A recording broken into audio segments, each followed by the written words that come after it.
মেয়েটা পাখি হতে চাইল। আমি বুকের বাঁদিকে আকাশ পেতে দিলাম।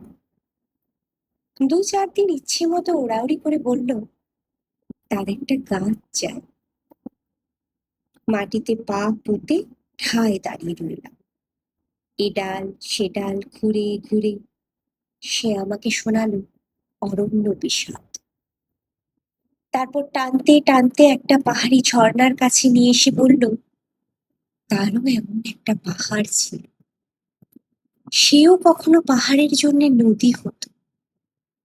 আমি ঝর্ণার দিকে তাকিয়ে মেয়েটিকে বললাম, নদী আর নারীর বয়ে যাওয়ায় কোনো পাপ থাকে না।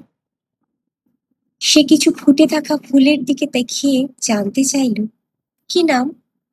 বললাম গোলাপ। দুটি তরুণ তরুণীকে দেখিয়ে বলল কি নাম।